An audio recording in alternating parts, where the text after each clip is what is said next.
2024 ഫെബ്രുവരി 19 തീയതിയാണ് ചാലിയാറിൽ ഒരു 17-കാരിയുടെ മൃതദേഹം കണ്ടെത്തിയത്. മിടുക്കിയായിരുന്നു അവൾ. കരാട്ടെ അധ്യാപകൻ തന്നെ ശാരീരികമായി ഉപദ്രവിച്ചുവെന്ന പരാതി ആ അധ്യാപകനെതിരെ പോലീസുകാർക്ക് പോലീസ് സ്റ്റേഷനിലെത്തി എഴുതി കൈമാറിയതായിരുന്നു അവൾ. ആ പരാതിയിൽ വിശദമായ മൊഴി നൽകാൻ ഒരുങ്ങുമ്പോഴായിരുന്നു അവളുടെ മരണമുണ്ടായത്. കേസ് അന്വേഷിച്ച പോലീസ് ഇതൊരു ആത്മഹത്യയാണെന്ന് വിധി എഴുതി. കുടുംബം അത് കൊലപാതകമാണെന്ന് സംശയം രേഖപ്പെടുത്തി. ക്രൈംബ്രാഞ്ച് അന്വേഷിച്ചു. പക്ഷേ ഇപ്പോഴും ഈ കേസിൽ നീതി ലഭിച്ചിട്ടില്ല എന്ന് കുടുംബം പറയുന്നു. ഈ പെൺകുട്ടിയെ അതിക്രമം നടത്തിയയാൾ ഇപ്പോൾ റിമാൻഡിലാണ്. പോക്സോ കേസിൽ അയാൾക്കെതിരെയുള്ള നടപടികൾ പുരോഗമിക്കുന്നുണ്ട്. പക്ഷെ അപ്പോഴും ഈ പെൺകുട്ടിയുടേത് ആത്മഹത്യയാണെന്ന വിലയിരുത്തലാണ് നിയമ സംവിധാനങ്ങളുള്ളത്. എന്നാൽ അത് അങ്ങനെയല്ല എന്നാണ് കുടുംബം പറയുന്നത്. നമ്മോടൊപ്പം അവരുടെ കുടുംബാംഗങ്ങളാണ് ചേരുന്നത്. എന്തുകൊണ്ടാണ് ഇത് ആത്മഹത്യയല്ല എന്ന് നിങ്ങൾ ഉറപ്പിച്ചു പറയാൻ കാരണം? ആത്മഹത്യ ചെയ്യേണ്ട യാതൊരു സാഹചര്യവും ഉണ്ടായിരുന്നില്ല. അവൾ അത്തരത്തിലുള്ളൊരു കുട്ടിയുമായിരുന്നില്ല. കരാത്തെ അധ്യാപകനെതിരെ ലൈംഗികാതിക്രമം ഉണ്ടായി എന്ന് തുറന്നു പറഞ്ഞുകൊണ്ട് ധൈര്യപൂർവ്വം അയാൾക്കെതിരെ കേസുമായിട്ട് മുന്നോട്ട് പോകുകയാണ് ഇങ്ങനെയൊരു മരണം സംഭവിക്കുന്നത്. അത് കൊലപാതകമാണെന്ന് ഞങ്ങൾ ഉറച്ചു വിശ്വസിക്കുന്നു. ഇതിൽ ആദ്യഘട്ടം മുതൽ ഇതൊരു ആത്മഹത്യയാക്കാൻ പലരും ശ്രമിച്ചു എന്നാണല്ലോ നിങ്ങൾ പറയുന്നത്. എന്തൊക്കെയാണ് നിങ്ങൾ അങ്ങനെ പറയാനുള്ള കാരണം? മരണം നടന്ന ഉടൻ തന്നെ ഇത്രയേറെ ഒരുപാട് ദുരൂഹതകൾ ആ മരണവുമായിട്ട് ബന്ധപ്പെട്ടിട്ടുണ്ടായിരുന്നു. പക്ഷേ ഇതൊന്നും പരിഗണിക്കാതെ വളരെ പെട്ടെന്ന് തന്നെ, അതായത് അന്നേ ദിവസം എന്ന് പറയുന്ന പോലെ തന്നെ ഇതൊരു ആത്മഹത്യയാണെന്നുള്ള പ്രചാരണം പല ഭാഗത്തു നിന്നും ഉണ്ടാവുകയായിരുന്നു. പോലീസും ഒന്നിനും കാത്തു നിൽക്കാതെ, ഒരു റിപ്പോർട്ടുകൾക്കും കാത്തു നിൽക്കാതെ, ഒരു അന്വേഷണവും നടത്താതെ ഇതൊരു ആത്മഹത്യയാണെന്നുള്ള നിഗമനത്തിലേക്ക് എത്രയും പെട്ടെന്ന് പോകുന്ന രീതിയിലായിരുന്നു നമ്മൾ കണ്ടത്. എന്തെല്ലാം കാര്യങ്ങളാണ് നിങ്ങൾക്ക് അതിൽ സംശയമുള്ളതായിട്ട് തോന്നുന്നത്? നേരത്തെ പറഞ്ഞ പോലെ തന്നെ കുട്ടി ഒരു പരാതി കൊടുത്തിട്ട് മുന്നോട്ട് പോവുകയായിരുന്നു. ധൈര്യപൂർവ്വം നിൽക്കുന്ന ഒരു സമയത്താണ് ഇങ്ങനൊരു സാഹചര്യം ഉണ്ടാവുന്നത്. കുട്ടിയെ വൈകുന്നേരം 6:30 പെട്ടെന്ന് വീട്ടിൽ നിന്ന് കാണാതാവുന്നത്. കേസ് കൊടുക്കാൻ വേണ്ടി, അതായത് FIR ഇടാൻ വേണ്ടിയിട്ട് ഒരുങ്ങിയിരിക്കുന്ന സാഹചര്യത്തിലാണെന്നും കൂടി ഓർക്കണം. അങ്ങനെ പിന്നെ 7:45 നമ്മൾ ഈ കുട്ടിയെ ചാലിയാർ പുഴയിലെ മുട്ടുങ്ങൽ കടവിൽ നിന്ന് കണ്ടെത്തുമായിരുന്നു. ഈ കുട്ടീനെ കണ്ടെത്തുമ്പം അനിയത്തിയുടെ മേത്ത് വസ്ത്രമില്ലായിരുന്നു.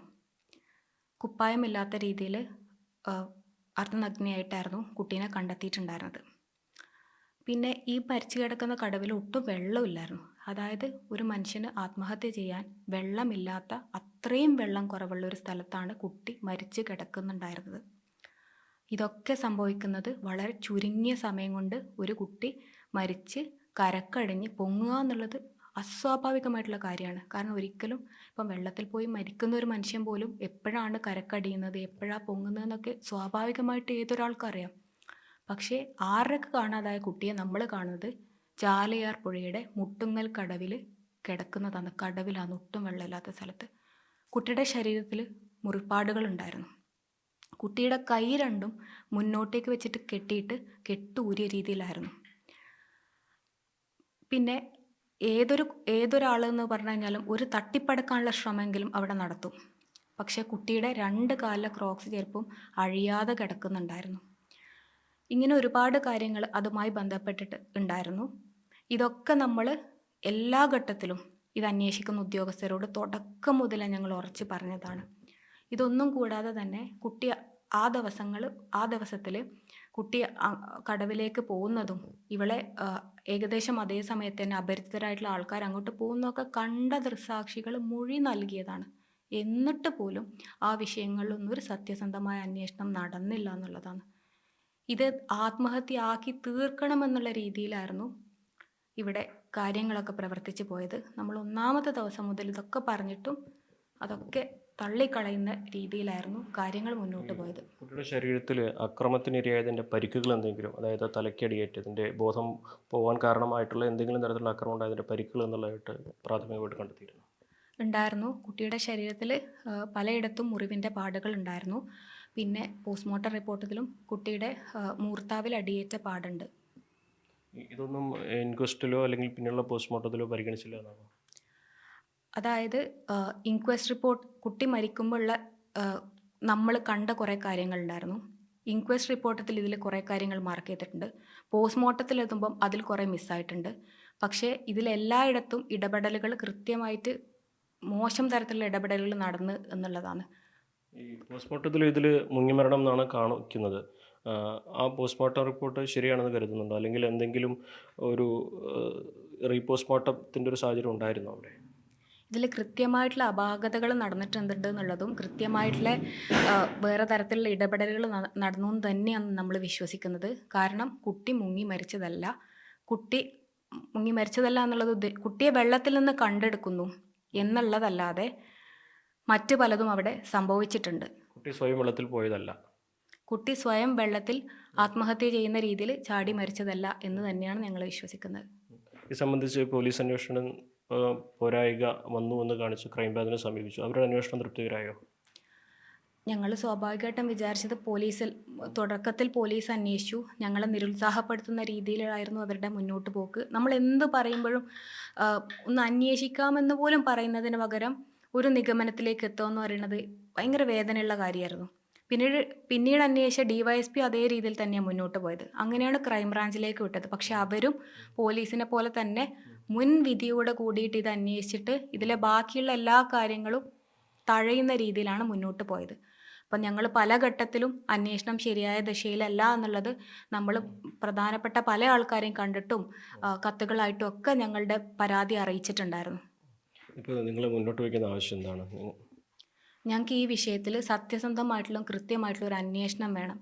ഈ മുൻധാരണയോട് കൂടി, അതായത് ഇത്തരത്തിലൊരു പരാതി കൊടുത്ത ഒരു കുട്ടി ഇങ്ങനൊരു സാഹചര്യത്തിൽ മരിച്ചിട്ടും ആത്മഹത്യ ആക്കണമെന്ന് നിർബന്ധം പിടിക്കുന്നത് എന്തിനാണ്? ഈ വിഷയത്തിൽ കൃത്യമായിട്ടുള്ള സത്യസന്ധമായിട്ടുള്ള ഒരു അന്വേഷണം നടക്കണമെന്നും ഇതിന് പിറകിലുള്ള വിഷയങ്ങൾ പുറത്തു കൊണ്ടുവരണം എന്നുള്ളതാണ് ഞങ്ങളുടെ ആവശ്യം. ഇത് ആരന്വേഷിക്കണം എന്നാണ് നിങ്ങൾ ആവശ്യപ്പെടുന്നത്? CBI അന്വേഷിക്കണം എന്നാണ് ഞങ്ങൾ ആവശ്യപ്പെടുന്നത്. അതിനു വേണ്ടിയിട്ടാണ് ഞങ്ങൾ മുന്നോട്ട് പോകുന്നത്. കോടതിയെ സമീപിച്ചില്ലേ അതിന് വേണ്ടിയിട്ട്? ഹൈക്കോടതിയിൽ CBI അന്വേഷണത്തിന് വേണ്ടിയിട്ട് ഞങ്ങൾ പരാതി കൊടുത്തിട്ടുണ്ട്. ഈ കേസിൻ്റെ ഈ പോക്സോ കേസിൽ പ്രതിയായ അയാൾ ഇപ്പോഴും റിമാൻഡിലാണ്. ആ കേസിൽ ഈ പോക്സോ പരാതിയിൽ അന്വേഷണം കൃത്യമായി നടക്കുന്നുണ്ടെന്ന് കരുതുന്നുണ്ടോ? അതിൽ അവർ പോക്സോ കുറ്റപത്രം കൊടുത്തിട്ടാണുള്ളത്. അതിൽ വിചാരണ നടന്നുകൊണ്ടിരിക്കുകയാണ്. രണ്ടും രണ്ട് കേസായിട്ടാണ് കോടതിയിൽ പോയത്. പിന്നെ ഒരുപാട് കേസുകൾ അനിയത്തിയുടെ മരണശേഷം അയാൾക്ക് വന്നതുകൊണ്ട് പിന്നീട് സുപ്രീം കോടതിയൊക്കെ അയാളുടെ ജാമ്യം തള്ളിയത്. അങ്ങനെ കുറേ സാഹചര്യങ്ങൾ കൊണ്ട് അയാളിപ്പോഴും അകത്ത് ജയിലിൽ ഉണ്ട്. കുടുംബത്തിന് ഇപ്പോൾ ഈ സമയത്ത് പറയാനുള്ളത് ഇക്കാര്യത്തിലൊരു നീതി ലഭിക്കണം, അതിന് CBI അന്വേഷിക്കണം എന്നുള്ളതാണ് അല്ലേ? അതെ, ഇതുമായി ബന്ധപ്പെട്ട് ഒരുപാട് ദുരൂഹതകളുണ്ട്, സംശയങ്ങളുണ്ട്. ഒന്നാമത്തെ ദിവസം മുതൽ നമ്മൾ ചൂണ്ടിക്കാട്ടിയതെല്ലാം എന്തിനാണ് ഇത്രയും നിർബന്ധപൂർവം ഇതിനൊക്കെ മറ്റൊരു തരത്തിലേക്ക് വളച്ചൊടിക്കപ്പെടുന്നതെന്ന് ഞങ്ങൾക്ക് ഇപ്പോഴും മനസ്സിലാവുന്നില്ല. അപ്പം അങ്ങനെ തന്നെയാണ് ഞങ്ങൾ മനസ്സിലാക്കുന്നത്. കാരണം അല്ലാന്നുണ്ടെങ്കിൽ ഇതൊരു സത്യസന്ധമായ അന്വേഷണം മാത്രം ആവശ്യമുള്ളൊരു കേസായിരുന്നു. പക്ഷേ നമ്മൾ എവിടെ പോകുമ്പോഴും നമ്മളെ നിരുത്സാഹപ്പെടുത്തുന്ന രീതിയിൽ ചില ആൾക്കാർ ഇതിലെന്തിനാണ് പ്രവർത്തിച്ചത് എന്നുള്ളതിനെ കുറിച്ചിട്ട് ഇപ്പോഴും ഞങ്ങൾക്ക് ധാരണയില്ല. എന്തായാലും സർക്കാരിന് നീതി കിട്ടുമെന്ന് പ്രതീക്ഷിക്കുന്നുണ്ടോ? കോടതിയുടെ ഭാഗത്തുനിന്ന് നീതി കിട്ടും തന്നെയാണ് പ്രതീക്ഷിക്കുന്നത്. ഞങ്ങളുടെ കൂടെ പിന്നെ നിയമ സംവിധാനവും സർക്കാരും ഒക്കെ ഞങ്ങളുടെ കൂടെ നിൽക്കുമെന്നുള്ള പ്രതീക്ഷയിൽ തന്നെയാണ് ഞങ്ങളിപ്പോഴും മുന്നോട്ട് പോകുന്നത്. ഹൈക്കോടതിയുടെ മുമ്പിലാണ് ഇവരുടെ ഈ അപേക്ഷ ഇപ്പോഴുള്ളത്. ഇക്കാര്യത്തിൽ CBI അന്വേഷിക്കണം. ഇവരാവശ്യപ്പെടുന്നത് നീതിപൂർവമായ ഒരു അന്വേഷണമാണ്. ഇവരുടെ അനിയത്തി ആത്മഹത്യ ചെയ്തതല്ല, അതിന് പിന്നിൽ മറ്റ് ചിലരുണ്ട്, അതൊരു കൊലപാതകമാണ് എന്ന സംശയം തന്നെയാണ് ഇവർ മുന്നോട്ട് വയ്ക്കുന്നത്. അത് CBI അന്വേഷിച്ച് ആ മരണത്തിലെ ദുരൂഹതകൾ കണ്ടെത്തണം, നീക്കണം എന്നാണ് ഇവരാവശ്യപ്പെടുന്നത്. അഖിൽ ഓട്ടുപാറയ്ക്കൊപ്പം CB അനുമോദ്, ന്യൂസ് 18. കൂടുതൽ വാർത്തകൾക്ക് news 18 Keralam YouTube channel subscribe ചെയ്യുക.